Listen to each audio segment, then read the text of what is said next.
Hey guys, welcome to a very sensual episode of TLDM.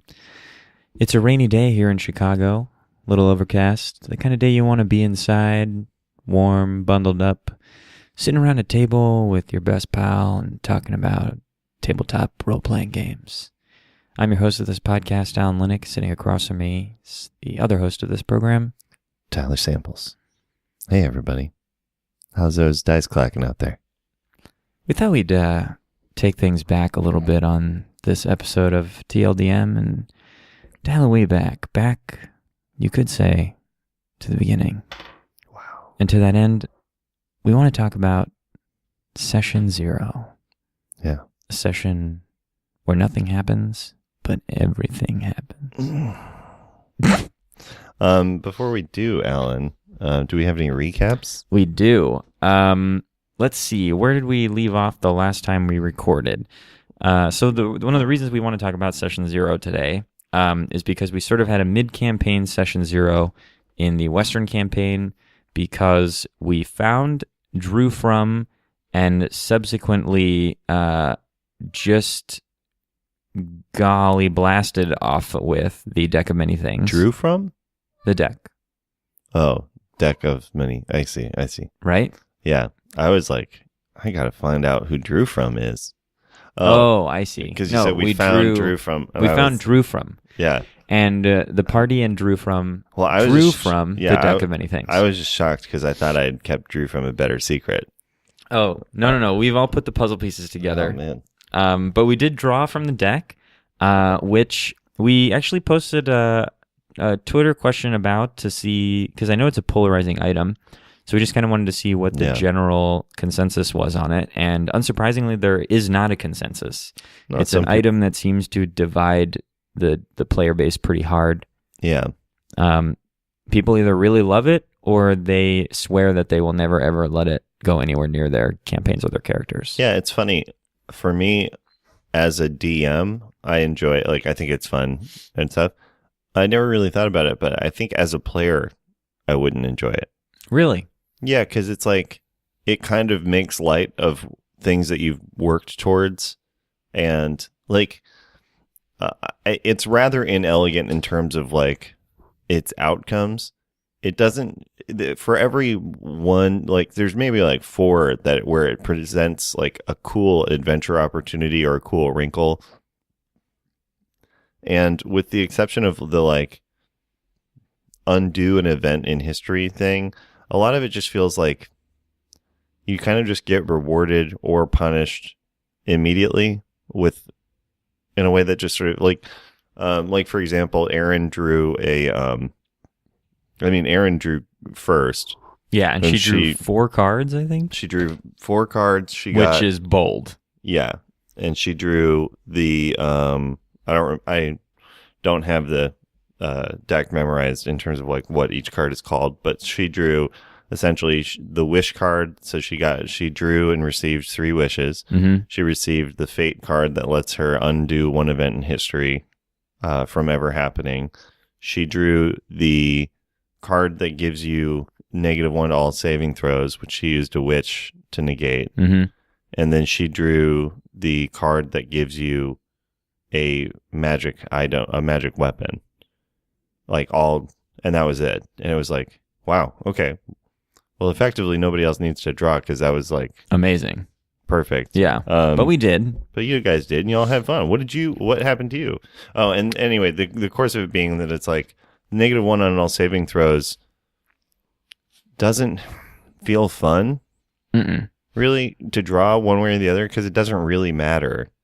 It's like it's more of just an annoying thing, but it doesn't come along with like any attendant flavor to it or anything. Yeah, it's like the effects just kind of happen. Yeah, it's very old school effects, which is odd that they haven't updated. Anyway, what'd you draw? So yeah, I drew the I think I don't have the names memorized either, but I think it's just called gems, and you find like 50,000 gold pieces worth of gems, which at the time that we drew it was basically a dead card because we were at a point in the campaign and in a setting where money was of negligible to no value. Yeah. So I was like, cool, I guess I'll just decorate my literal body with like gold. So there was like a couple minutes there where I was just a gold man. Yeah, you're a gold golem, Yeah, basically. Which was cool. But then I also drew, and this was by far the most popular card of the day. I drew Throne, which gave me expertise in persuasion checks, which is, yeah, I'll take that. Yeah. Oh, for free? Yeah. Oh God, yes. And more importantly, I get the rights to a castle filled with monsters. And I believe that card was also drawn by both Chelsea and Jeff. Yeah. So now, and this is sort of what led us to our session 0 need, which was with the sheer power of the cards we drew, we were effectively able to unwrite the campaign. Right. We did. Yeah, which had like truly been my intention was like that was the end game of the campaign was to like reel things back. Originally my assumption had been so it originally had come up with the idea that Soak, or really truly anybody in the original party that had, or my original thought was any of the people who had gotten thrown forward in time would survive, and then it would be a way for them to be like, well, let's go back. Mm-hmm. And then, because originally my thought had, instead of this months-long arc that we've been in the future, I had originally planned for it to be like maybe a month, with the end result being all of these Soak and all of these new characters from the future would get thrown back to his past, and then we would have the inverse where it'd be a bunch of future characters in a past that made no sense to them. Mm-hmm. And then like kind of just playing with that of like seeing like Gusty Skleet of the Desert Skleets being in like a verdant, beautiful like area, and just being like, what the shit is this? Yep. But then everybody died. Yeah. So, and then it was like, well, whatever, fuck it. We'll just keep it going because I don't know what's going to happen. Yeah. So you actually ended up doing a really cool thing, which I think we'll hold off talking about for a little bit because that's probably going to be the main focus of this episode, where we had a mid-campaign, I guess, kind of like a reboot, but what was effectively a session 0, to sort of sit as a team and go around the table and kind of decide, like, based on the fact that we kind of undid 600 years of history, are our characters still alive? If they are, what do all these changes mean for them? Do they remember? Right. Like, is there like a weird thing where, like, because they were there and they drew the cards and they made the decision, do they get to, like, is it like the 6th Day style, like Arnold Schwarzenegger thing where they like remember it, but it doesn't really make sense? Or is it more like a Total Recall thing? Yeah. Where it's like Arnold it's like Schwarzenegger buried in there and they have to uncover and he it. like remembers it, but it doesn't make sense. Or is it more like a Terminator 2 thing where like they go back in time, and the fact that they went back in time is what like made the events happen in the first place? Right. Yeah, so there were a myriad of Arnold Schwarzenegger movie possibilities for the campaign. Which is where you want your campaign to be. If it can't be described in an Arnold Schwarzenegger movie, why not? Right. There've been just so many, and they run the gamut of pop culture experiences. 100%. Anyway, sidebar. Mm-hmm. How come there hasn't been a Arnold Schwarzenegger and The Rock movie? The Expendables? No, The Rock wasn't in that. Yeah. Why not? Right. That's weird. It seems like that you would have at least a cameo, sort of a passing of the baton of like, I'm weirdly ubiquitous, and now it goes to you. Yeah, I'll write him a letter. And also probably another future California governor. You think so? He could if he wanted to. He could. If he ran, I would vote for him. And I know nothing about like his political leanings whatsoever. He's a Republican. Is he? The Rock? Mm-hmm. No kidding. Yeah. I like I said, I would vote for him. Right. It'd be hard not to. So that's sort of where we left off, and we'll kind of break down how that went and what session zeroing is really all about in a couple of minutes. Yeah. But for now, we'll quickly recap the Eastern campaign so we can get to that. We actually had a couple of kind of interesting non-standard sessions that way too. Yeah. We definitely haven't talked at length about the mechanics that you created for the Masquerade. No, we haven't. In the Eastern campaign, we returned from the Drungeon, Grungeon? Grungeon. I kept wanting to say Drungor. The Drungor. That's good too. Yeah. We returned from James Dugan's brain map and then went back to the castle. We all had some downtime, and then we started a masquerade where we all wore masks and things. I could only participate in one of the two sessions because my work has picked up, which unfortunately is a thing that I feel like happens to adults with campaigns, especially considering our campaigns are full of like working actors who are the least steady people possible because our society doesn't value the arts. Damn. Right. But it was very fun. So it sounds like we kind of mirrored what happened in the first session in that there was two of us. There was me and Rashawn, and we just sort of went around the party. The Masquerade whilst in the session before, but simultaneously with us, Grundor and Activia did the same. Mm-hmm. So we all sort of mingled around the party simultaneously in game time, though in real life it was separated by a week, which I always think is fun. Like, I always think that's a cool thing especially when the DM is capable of keeping it all straight in their head. Mm-hmm. Because then it's just like fun to sort of see the footprints of somebody else as you interact. So we got to ask questions, and Alan had created a kind of a completely different system for role play that wasn't just a persuasion check or intimidation check. It had a little bit more going on with it that I thought was very fun and presented new opportunities for kind of like character growth and discovery that I thought was really interesting. It was also fun to get to purposely handicap myself in some ways with it, according to how I felt like my character would interact, and in some respects helped give me a little bit of insight into like a little bit more, not even like fleshing out, but just a little bit more boundaries on like, no, this is how Les is, and I always think that's fun when realizing like, no, I wouldn't intimidate. Like, that's just not something he does. It might be something even that I'm good at, but it's not something that I do. Yeah. It's like, yeah, exactly. Where it's like, I'm better at intimidating than other stuff according to my regular stats, but according to how I've been role playing, I would never dream of like trying to intimidate somebody. I would just like try to persuade them even poorly. Yeah, and I think that's true to real life too. You know, like with me. Yeah, with you, I think you're very good at intimidating, but you just choose not to. I know.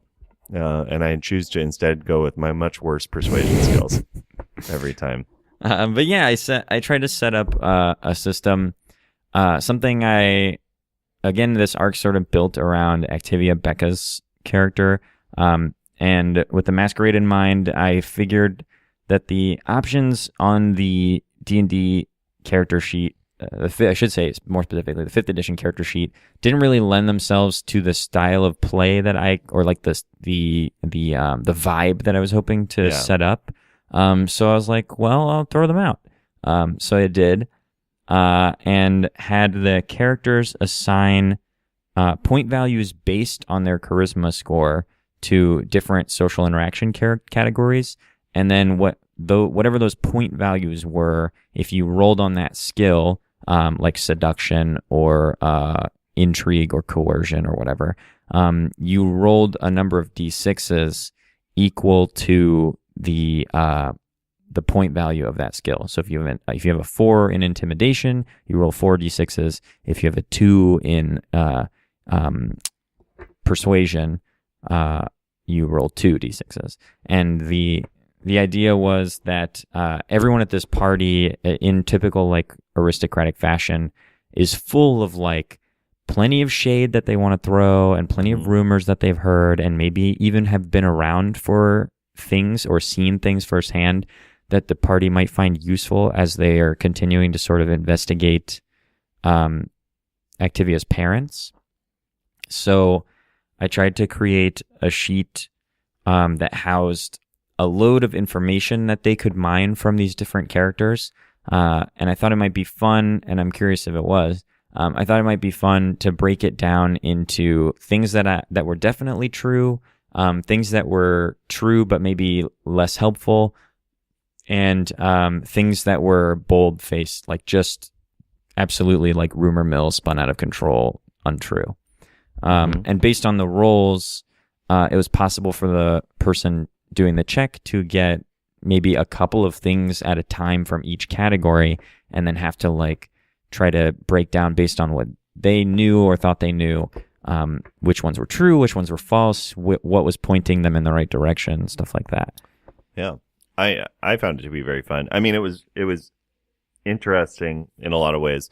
The system itself was fairly elegant in that it essentially made, instead of having like a prime score and then a modifier based on it, you just had the modifier was your score in these various things, and then instead of adding your modifier to stuff, it was just the modifier meant that's how many dice you got.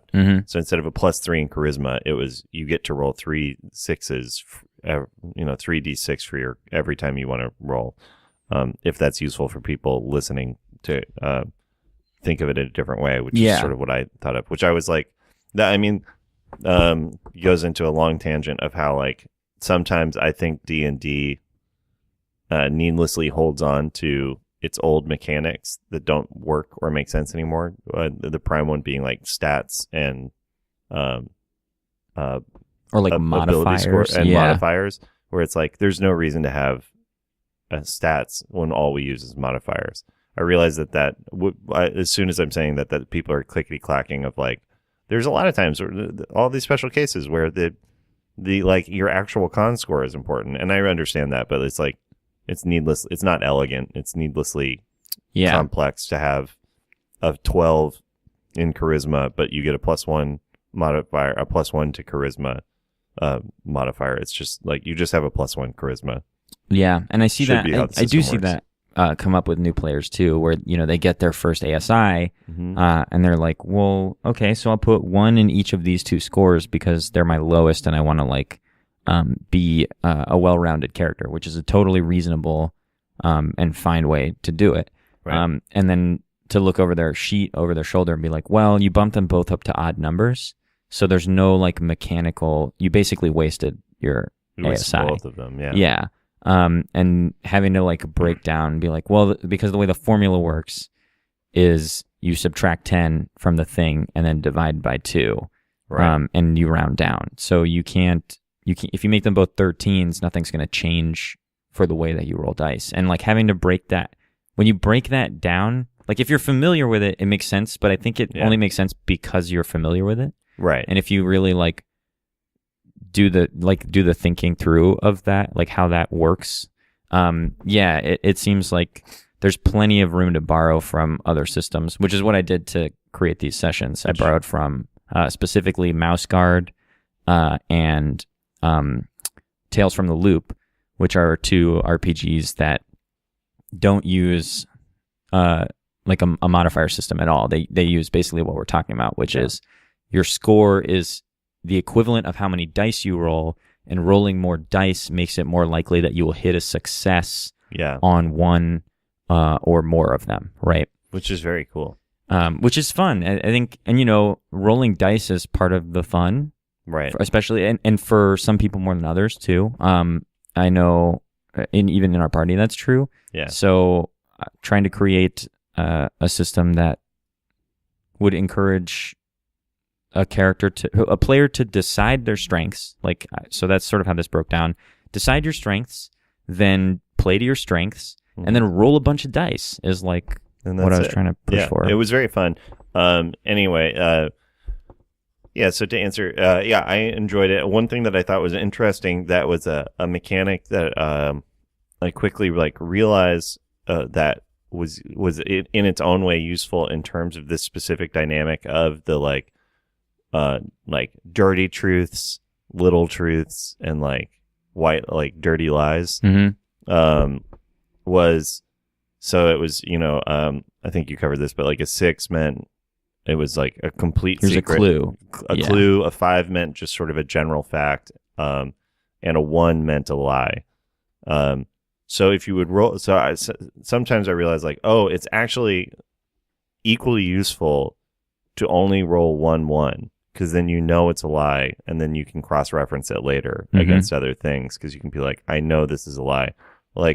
It's better to roll multiple. It's better to either roll odd truths or all lies.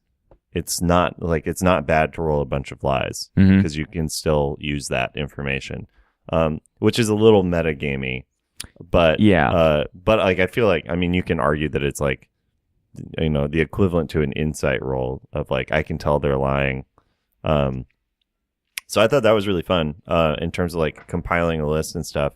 It was a situation where because of our work schedules constantly getting in and out, I was I know I am not thinking of following every lead that I could, and I always get a little nervous about metagaming too much in the sense of not wanting to break the suspension of belief by just being what is it do I know this thing about this thing? Those questions aren't as fun to ask, but that is how I always want to do stuff. But yeah, I thought it was super cool. We got a bunch of clues. I don't know what's relevant and what's not. And I also, Les doesn't actually have as much attachment to caring about figuring out their secrets. So he sort of is just down to clown when it comes to mysteries. So he just wrote down everything and was just sort of I don't know that he hasn't been treated poorly at all or encountered anything weird. So he's sort of just taking it on faith that they're screwed up, but was as interested in the mercantile things that were going on, or I guess in other words, really only cares about fighting the demon wars. Sure. So it was only listening for stuff with that.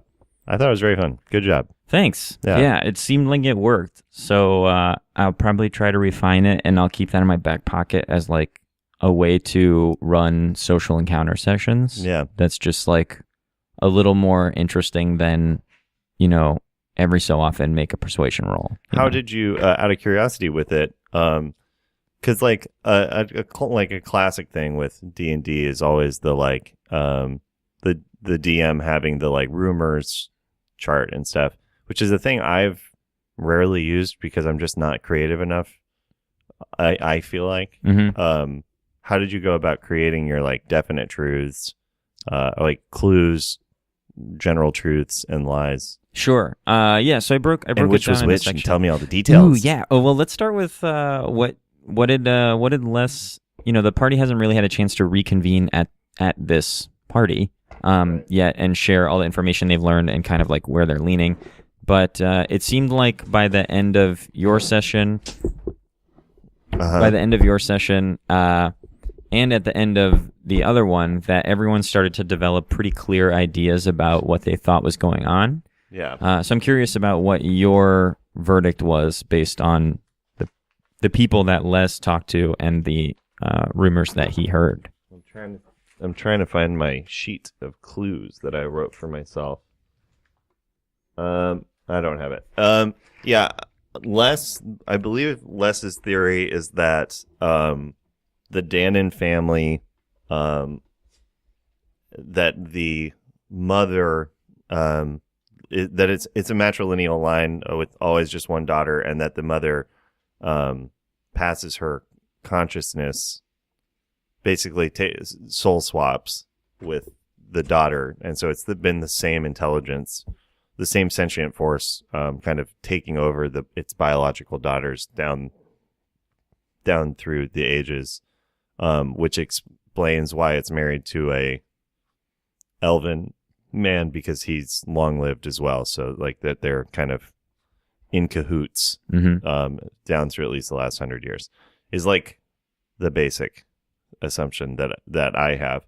Why they do that and towards what end, I don't know, but that's my theory. Cool. I think Becca ended up arriving at either the same or a very similar conclusion.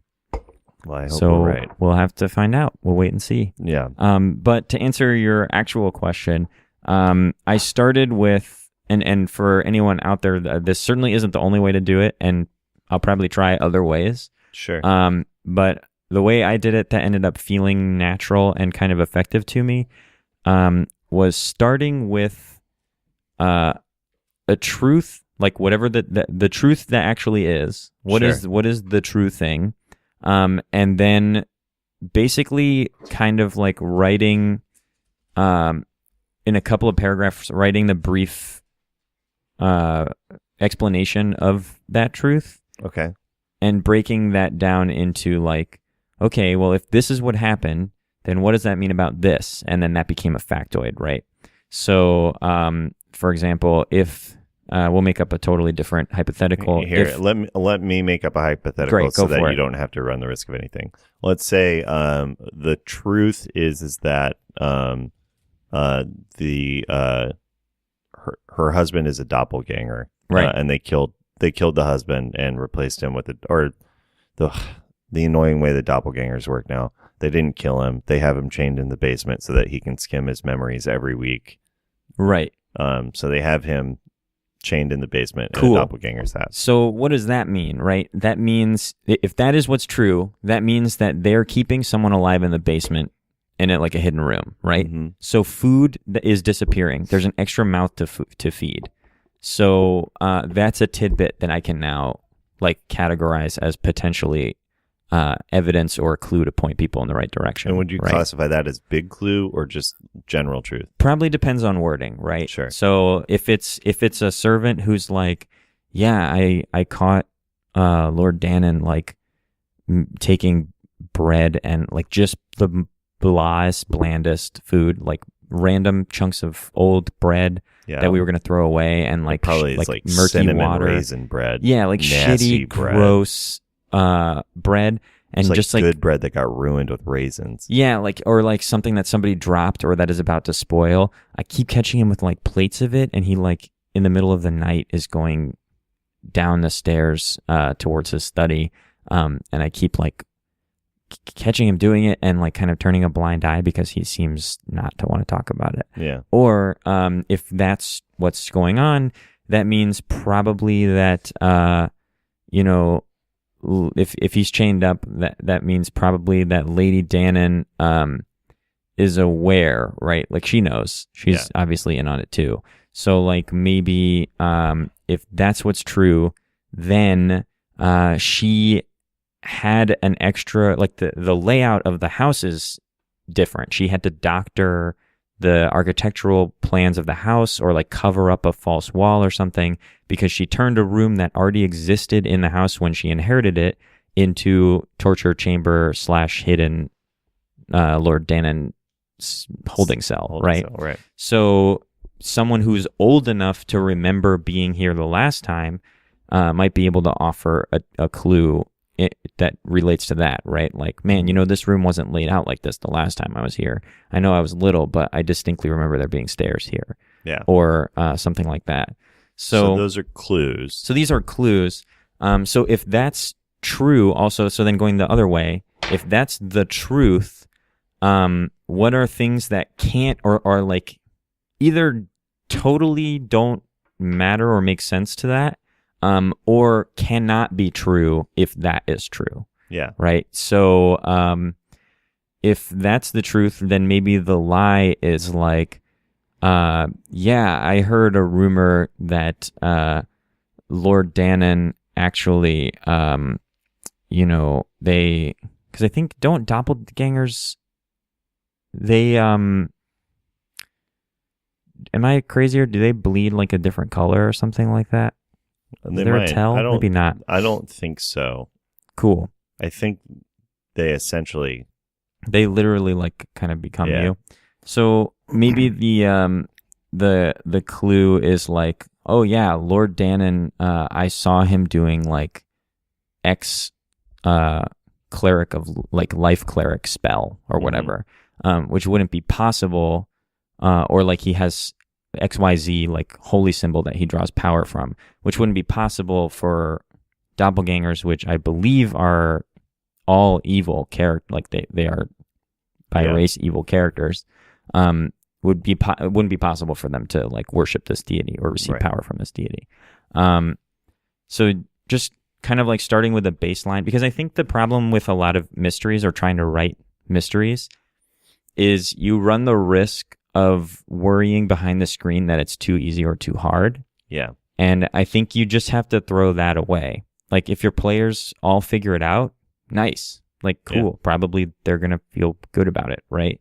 But if you try to make it difficult, well, you're going to, or you write the clues like as clues, what's going to end up happening is by trying to ratchet up the difficulty, you're going to accidentally mislead them, and it's not going to feel good. Like even if they arrive at the, if you just want to throw puzzle pieces out, right? So you start with the full picture and you break it into pieces and you just leave those around, because if you try to like leave a trail of breadcrumbs or like lead them on a scavenger hunt or something, it's not going to feel good if they feel like they're on the right track and then the rug gets pulled out from under them. Yeah. So the third category of just like general information stuff, how did you generate that? So I did that sort of as like things that the party, like things that are true that the party would find interesting, but may or may not shed light on like what's actually happening, right? Yeah, for example, the one of the things was that the Chithelans that the Danans have been trying to push their country into intervening in Chithelin, right? Yeah. Which doesn't really like clearly doesn't really have any bearing on like this party, or does it? Or, like this specific situation, or explain like it doesn't really seem to like tie on its face to the disappearance of their first daughter or like any of the other weirdness. Demon pact, right? So the idea being that like that's something that the party's already been engaged with, is that conflict and like hearing about it kind of like consistently. So that's something that the party would find interesting. But that doesn't necessarily like help them solve the mystery. You know what I mean? So that was the one thing I would say.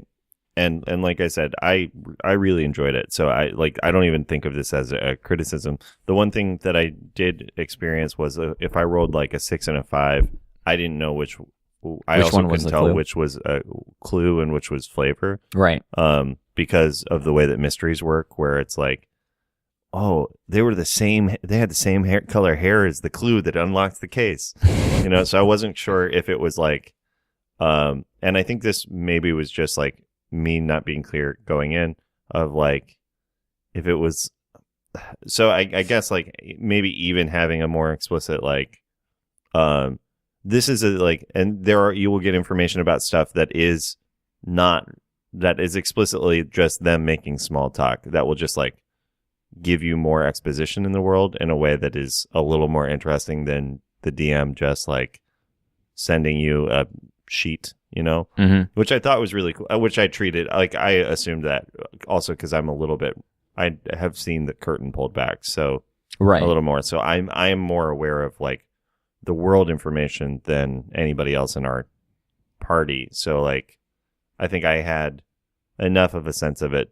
to differentiate. And I don't think that that's wrong, because I think that was part of the fun. I assume if we had all been there, would have been having the conversations of like, wait, did we already know this or not? And then being able for you to be able to be like, yeah, you guys already knew this. Like being able, like I think the DM kind of like putting those bumpers on when people seem like they're going down the wrong path is like completely fine. But yeah, I thought it was really fun. I thought that was all just like an interesting. It felt like a really interesting way to get that sort of like, again, like here's clues about the thing. Here are things that aren't true about the thing, and here's things that like maybe you should have already picked up by now, but just haven't. And we can use that as a way to do this. And even if it's like, oh, the Danons, I don't know nothing about the Danons, but I do know a lot about Chithelin. Let me tell you, here's the thing about Chithelin I do know. That's a pretty good impression of me doing a character. Yeah, you have like a really weird Amos and Andy character that you're always doing. Always doing it. I did create potentially the best NPC I've ever made by accident. Well, the drug Birdman? Yeah. But speaking of like interesting mechanics and stuff to do, you ran our session 0 2 days ago. Or to us, but to you listening, more like some time ago. More than 2 days ago. Yeah, N-1 if N is today. Right. N-2 if N is today. We'll just keep it like that for you guys. Yeah, we will continue to run the session every day over and over again so that it's always 2 days ago. Yeah. This is like comics timeline. Yeah, exactly. Present day. Yes. Yeah. And I think you did something really cool in there too, which we'll talk about shortly. But I'll lead with this blanket statement, which is that I used to not understand, nor did I enjoy the concept of session 0. Yeah. I was like, why? It's a waste of time. People want to people want to come in and play. They want to pull their sheets out and start rolling dice and like meeting people and doing stuff. And I played basically 2 session 0s this week that both served as hard reminders that I was very wrong about what a session 0 could be. And second of all, that they are fun. That's good to know. I've never run one before. Well, I think that surprises me because I think you did a really cool job. Thanks. Yeah, and I've never been in one before either. So, well, damn. I was using a thing I had read on Reddit. Essentially, what I did to spoil it, and I did it a little differently than I had seen it on Reddit. And I don't know how I feel about that. I kind of wish I had done it a little bit closer to the way they did it, but was just had everybody take out a piece of paper, write down like the most recent notable thing that had happened to their characters in this new timeline moment, right? Like 2 to 4 sentences about it, and then pass it to the person on your left, and then have that person write 2 to 4 sentences explaining how, kind of picking up,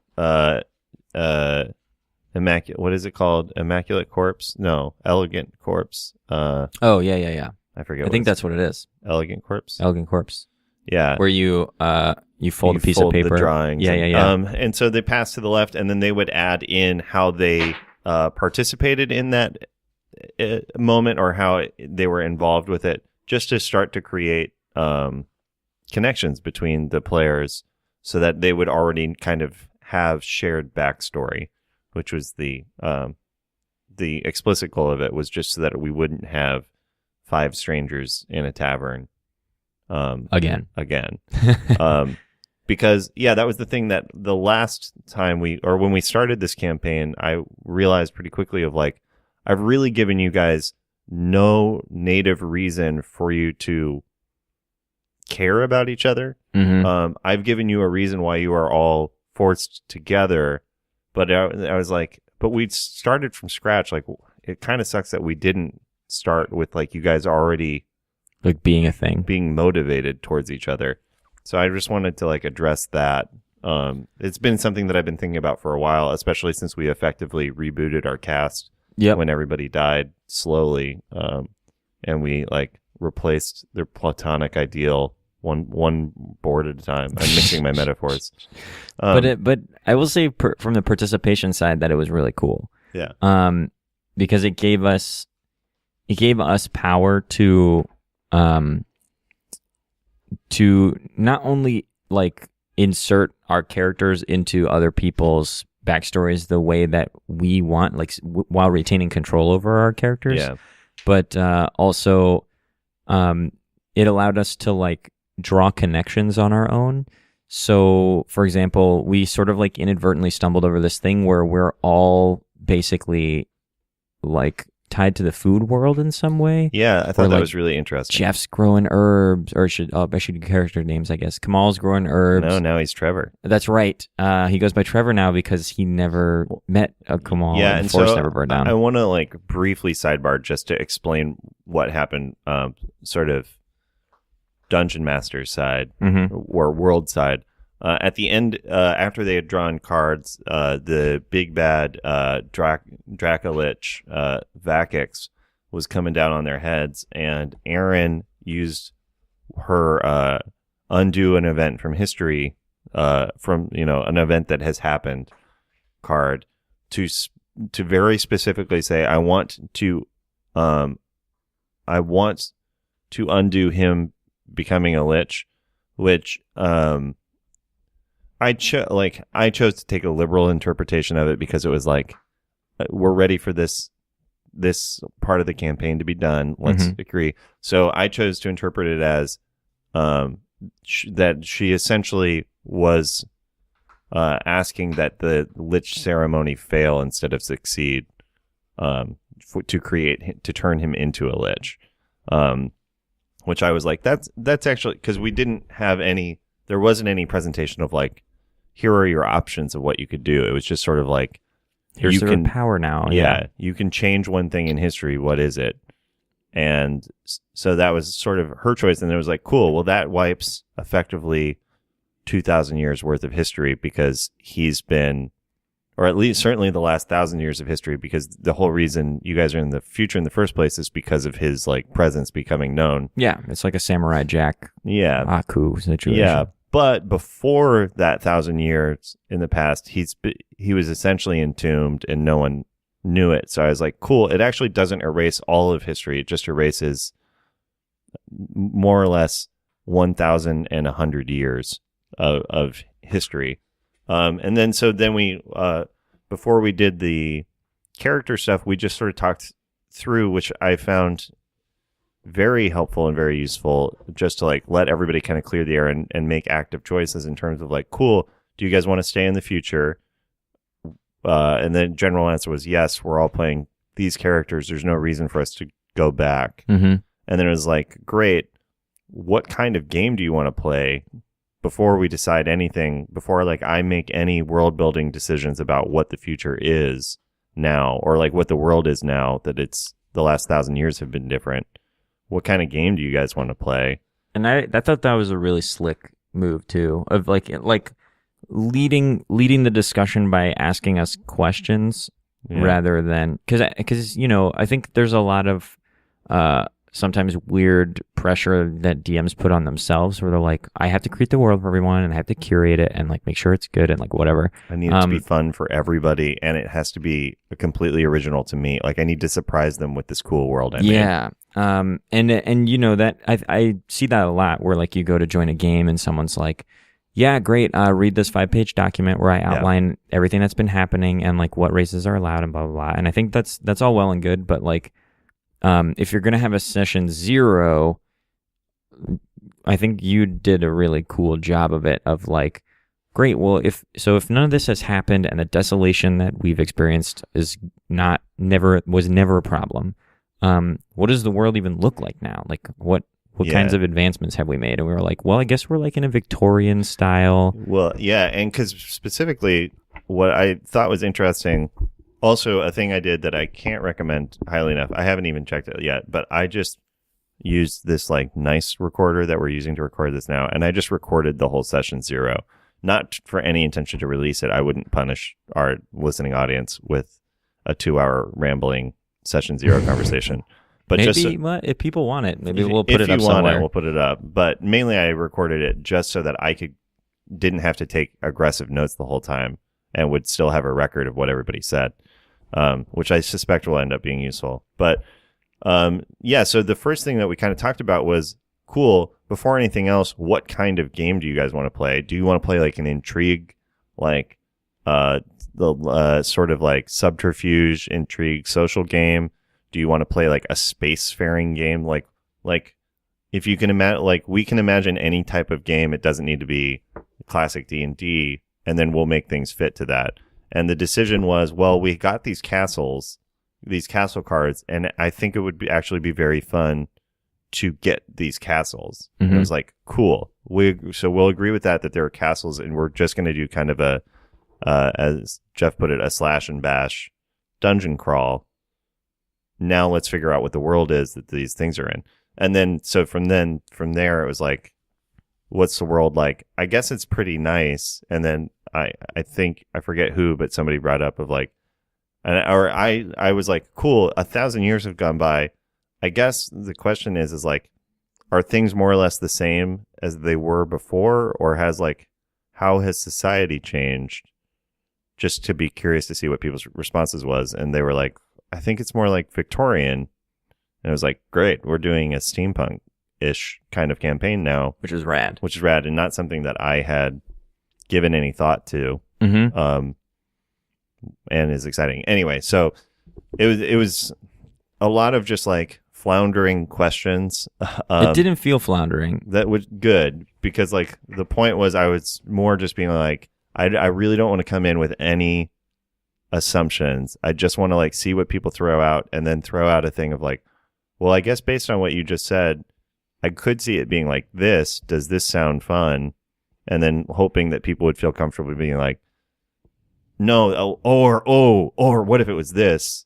And like getting those responses, because like that's really ultimately all I wanted with Session Zero, was people being like, ooh, I just had an idea. What if it was this? And then pretty much every time everyone was like, hell yeah. Yeah, which was great. So, which is how we ended up being a bunch of basically non-standard races. Yeah.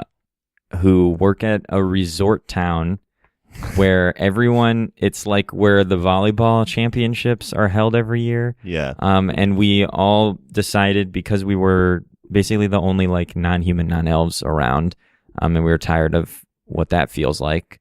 We put together an intramural rec league volleyball team who is having a shit season.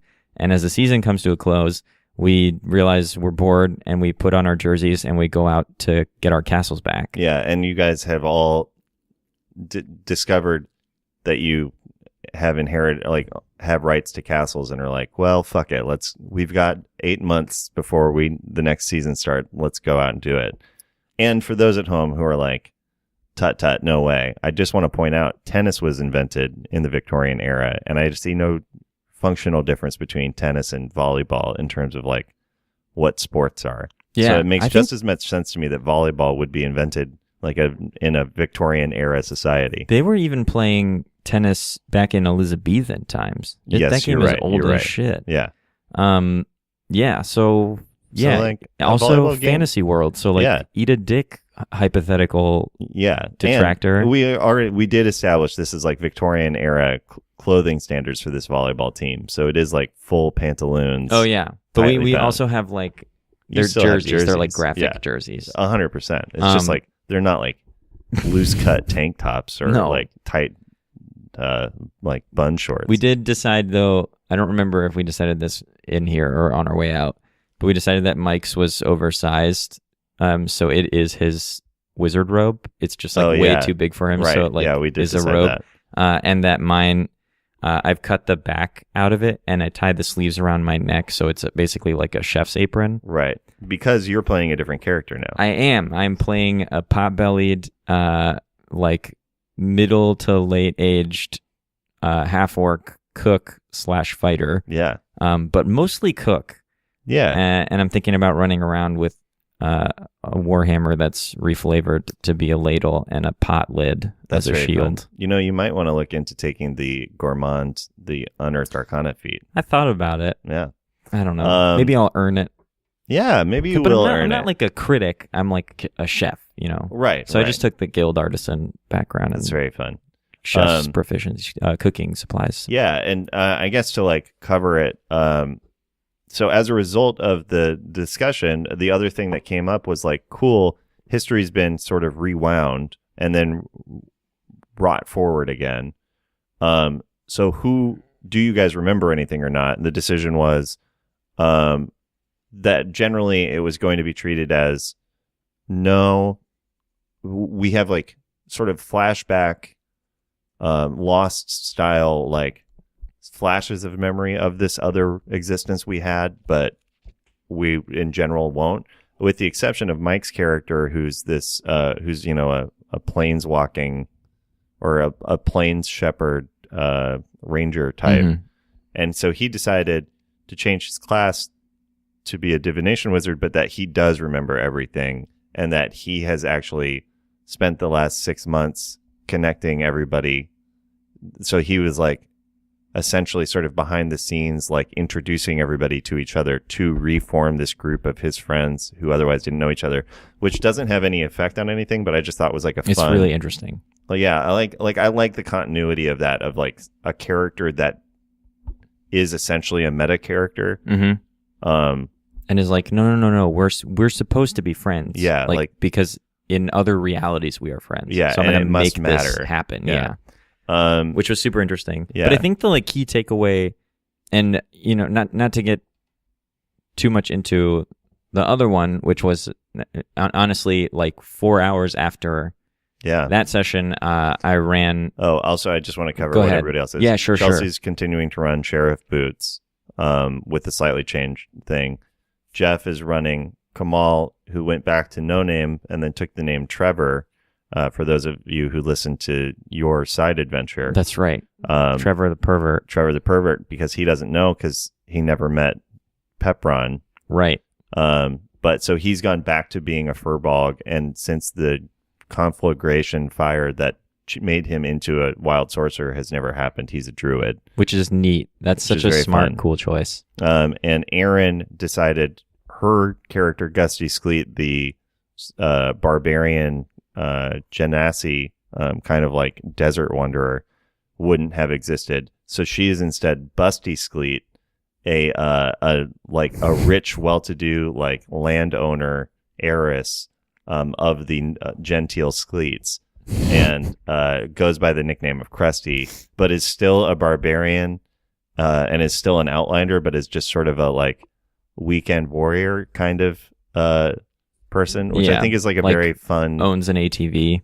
Yeah, or like really like in Victorian style is like one who would go like fox hunting, and is like landed gentry, which is just like a very fun thing to have. So everybody has a lot more resources and a lot more social capital than they did before, which also just feels like you guys are cool. Yeah, because you're not outsiders anymore. You're outsiders, but you're like respected, which is very fun. And it's going to be fun to play that on the back heels of an arc where there was nobody to interact with. Yeah. And there was no economy, and there was, you know what I mean? So like suddenly being in an area where like, we get to like rub elbows with people and like go to markets and like stay in inns. That's like, that feels fresh and new now, where I think that's just like normally like the status quo of campaigns is really interesting. And the fact that like places, for me, that now that it's Victorian, that places don't have to be grubby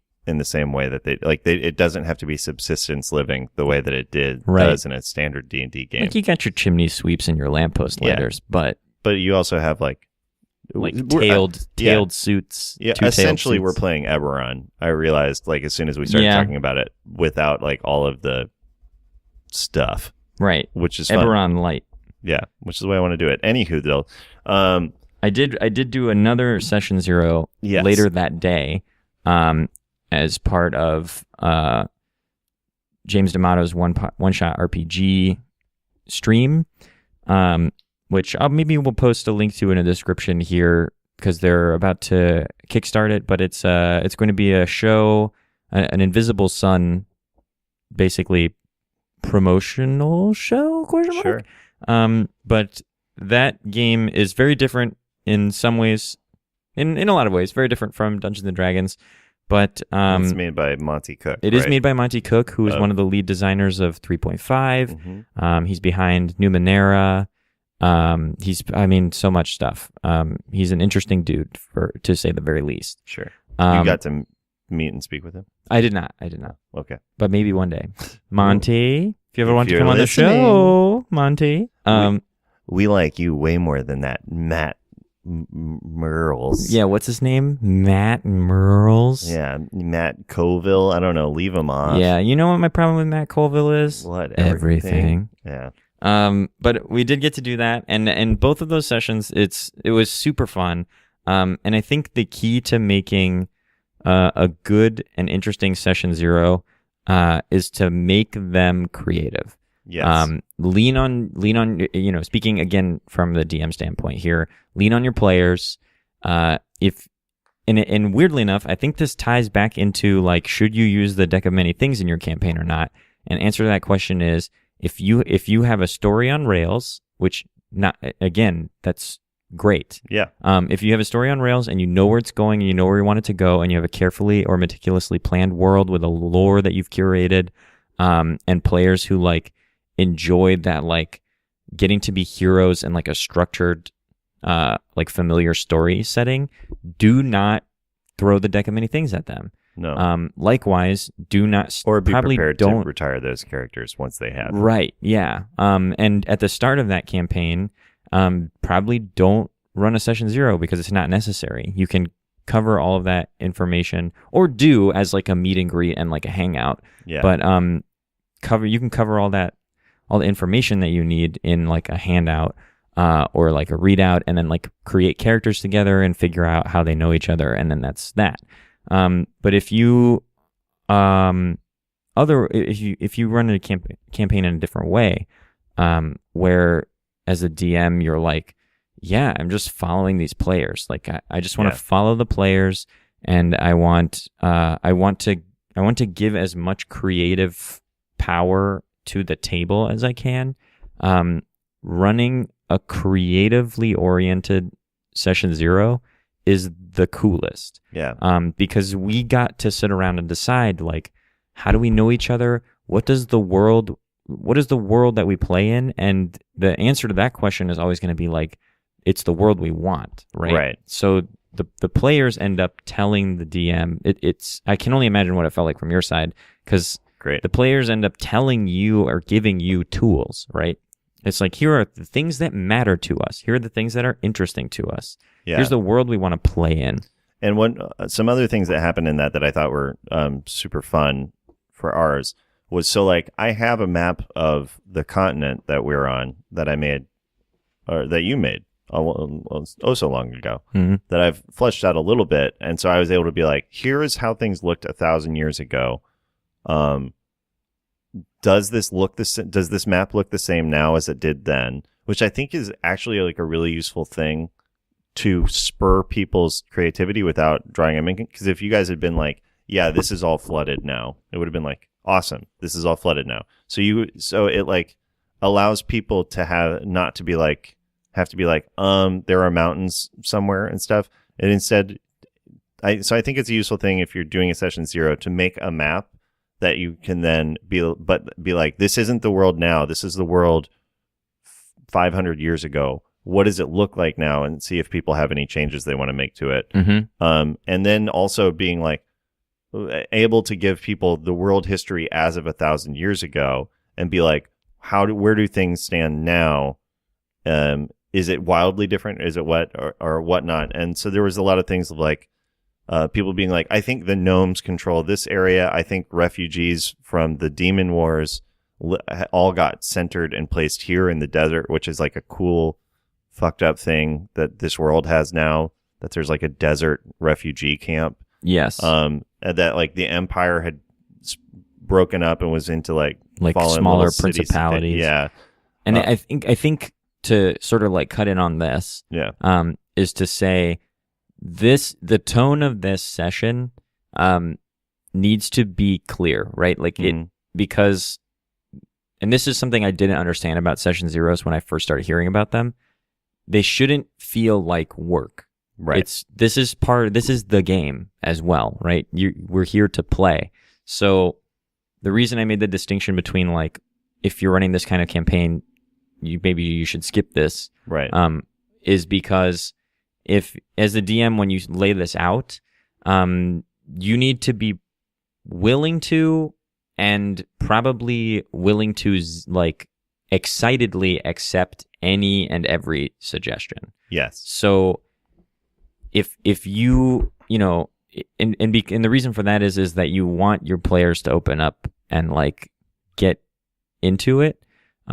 So putting heavy questions on them is probably going to be hard, especially if they're players who either are new to D&D or are new to like making shit up. Like not everyone is like, not everybody's like us. Well, that's not what I was gonna say.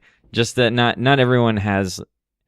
Public speaking is the number one fear in America, right? Right. Like that's just a given. Is people are afraid of public speaking more than they're afraid of dying. Right. That's a truth.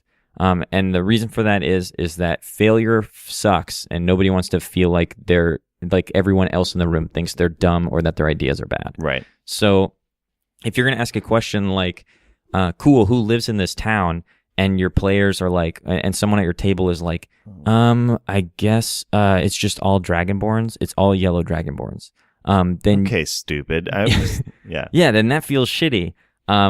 Likewise, being like, okay, give me the last 500 years of history of this town is gonna just the gridlock table because no one's gonna know what to say or do. Right. But asking gentle leading questions, and then being like, if you being gung-ho about it will set the tone and turn this into a session where everyone is playing whether or not they're rolling dice. Right. Yeah. So it's like if you make a map from 500 years ago, it's useful to be like, here's the stuff. More like, is this mountain still here or did it move? Like present sort of binary questions that can lead to further questions, or like, you know, did this desert expand or contract or whatever. I think you did that really well, where you were like, hey, here, like you point to a town and you're like, this is Foston. Here's what it looked like 500 years ago. Does it still look like this? Yeah. It's like such a simple question, but it made our brains start to move around the table. And then the key to it is when people say like, no, it's like, cool. Don't then be like, what does it look like now? Be like, oh, cool. Is the Colosseum still here? Like, continue to ask yes or no questions until you get to a place where people like chime in with additional details. Yeah, because they'll do that. For you. It'll be very exciting. The other thing that I think is worthwhile to do is like, one thing that we started to do a little bit was like, also flesh out some racial things. So like getting to say to Chelsea, like, you're a Dragonborn, you know, what are Dragonborn? What's the status of Dragonborns? And letting characters who have claimed things like I'm half work, or I'm like any racial thing like that, being like, great, you tell me how those races function. And so like Chelsea decided she's the only Dragonborn in the world, essentially. Which is fun, and it is a new wrinkle. It was like, into wow, things. Yeah, and we were all like, damn, what does that mean? Yeah. And then we had to sit around and be like, well, cool. Then what does that mean? Like when people see you, what do they think? And we have like a lizard folk in the party, so we were like, well, I guess they kind of think you're weird lizard folk. Yeah, you just look like a lizard freak. And because I think like that's a fun thing when you're building your own world as a DM, making those choices of like, and there's no gnomes, but I think you can offload that, and then you can get a lot of that same thing. No gnomes is a recurring topic on our... Yeah, I love gnomes. They should be everywhere all the time. But if you want to do stuff like that, instead be like, cool, a thing I just thought of, I don't know, are all of the races present in this world? And really just like think through like, is this true? Ask that question of your table. And then when they say like, no, it's not true, figure out what your yes, no questions are to follow that up with. Seems to be like the most effective way to like do stuff. Really what ultimately I would recommend is if you want to take a lot of the weight off of your shoulders for starting a new campaign, do a session 0 and like Don't plan anything. Don't plan anything other than like being able to like be ready to bullshit some stuff out and hope that they correct you on it. And if they don't, then you are like, cool, that's the world.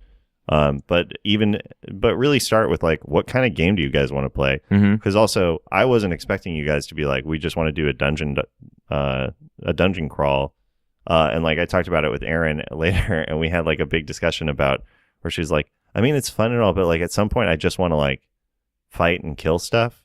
And I was talking about like the difficulty I have with how D&D is set up, that it makes so many of your enemies sentient, where it's like, well, at some point, it's really hard not to just be a murderer, where I just like really don't enjoy treating like orcs as just evil, and it's like, well, you're entitled to do whatever you want to them because they're orcs. It's like, cool, that's racism. Like that's horrible racism. I'm not interested in living in a world like that, even fictionally. But Aaron pointed out, like, yeah, but also at the other end of it is like they still come to attack us. So then we live in this world that's awful, which feels too close to home.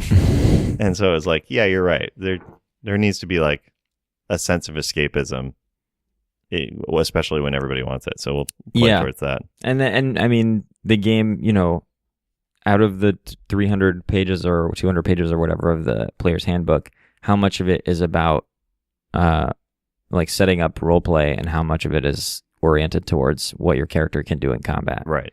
And the answer to that is somewhere close to like 90%. Right. So like you just got to be ready for it, which is great.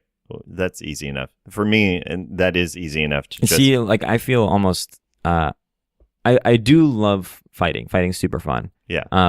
But I'm almost more excited that we're like in society, like where I'm like, damn, I'm so excited that there's like people around. Well, and that is the one other thing that I realized towards the end of our session 0, that I was like, what a cool specific thing we get to do, which is we are 1,000 years forward. We're in an alternate timeline, essentially, which means a lot of the characters in our first campaign still exist because they didn't go for, like, they aren't there. So like one small thing was saying that Dup, Tim's character, the Goliath, is the team captain of the champion volleyball team, like the national champion volleyball team of the town that you're in. And I was like, that is so fun that we have all of these characters that we can just, that I get to just like drop in at some point as like Easter eggs for myself and anybody who remembers it all, to just be like, yeah, like Dup still exists. Soaking Paw is somewhere. And like that some of the characters that we have that we've played, we get to become NPCs, or that NPCs get to be like repositioned. Well, Soak's probably dead. Soak's for sure dead. Because he never traveled in time. Yeah, he's just a ghoul down underneath along with everybody else. Yeah. Like that party, that whole track still happened. And they just all ended up dead.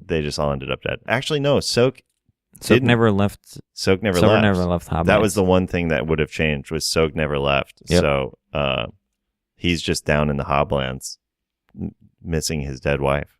Or no, it's basically 600 years past that point. Oh, right. Because he's from the original timeline. So he's long gone. No. Oh, yeah, you're right. This is 1,000 years past that. Yeah, so, yeah, or whatever. Soak just died. He just lived his life out. Probably his wife never left, maybe, I hope. Sure, yeah. Okay, yeah. Roop survived, and they flourished. They had weird half goblin, half tabaxi. Yeah. Tab gablin kids. Tab gablins. Hab tab gablins. Hab tab gablins. Yeah, and I am sad that habdrablins are now no longer a thing. Well, who knows? Habdrablins are cool. Habdrablins were very fun. They were. I didn't get to flesh them out as much as I wanted to. Yeah. I wish we'd gotten to like really put the whooping on some of them. I was hoping you guys would befriend one. Well, I had when you guys were in the like swamp, that I was like fully ready for like you guys to find one and interact with it, to have a backup character possibility. But we just never did. Anyway, the other thing with session 0 stuff is like now I'm in the world building stage where you guys have given me a lot of information, and now I'm doing what my favorite thing to do, which is to just like, I'm just reading about world history in the Victorian era and then loosely attaching cultures onto different parts of the world, which is just always very interesting. And like ultimately does very little in terms of like actual gameplay, but it gives me a much better sense of like the dynamics between stuff. There's a lot of world history out there. There's so much. A whole world's worth, you might say. Wow. Anything else for this epi? No, I feel like we've gone on forever. How long is this episode? Over an hour. Yeah. Oh, so Yeah. it's about normal. Yeah, we have the... Wow. Yeah. We just go on and on. We're loquacious little guys. As always, we hope you find any or all or some of this discussion useful to your game or your table.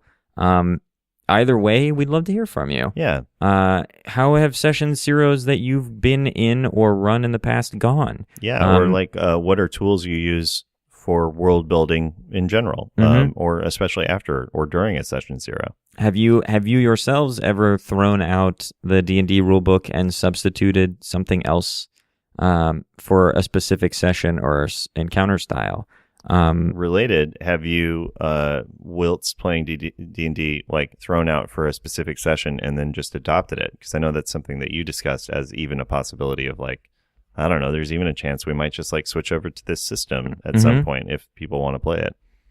Yeah. All these questions and more can be answered at TLDM the podcast.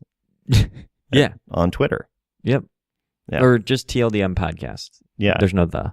Oh, I was thinking of our email account, tldmthepodcast@gmail.com. Also, give us a 5-star Don't use the email review. though, because man, we just don't check it. I just got to be real. We just don't do it. No. If you're emailing us and you're also listening to this, I'm sorry. Yeah, We're just and know that we're not going to check it, even in this moment of awareness that account exists. We're not. It's not going to happen. We give you an apology, not responsibility. Yeah. But if you'd like, take that email. Just boil it on down to 140 characters and tweet it at us, and we will get back to you. 100%. If there's things that you are curious about in terms of our games or the way that we think about game theory or running, feel free to tweet at us. If you have suggestions for topics you want to hear us cover, tweet at us. If you want to angrily correct us on one of the many things we've undoubtedly messed up or gotten wrong, or you have a better way to do, tweet at us. Yeah. We want it all. Yeah. We have all we have is humility. Damn. Yeah. I think that's the phrase of the day. Is that? Yeah. Cool. Take care, guys. Bye.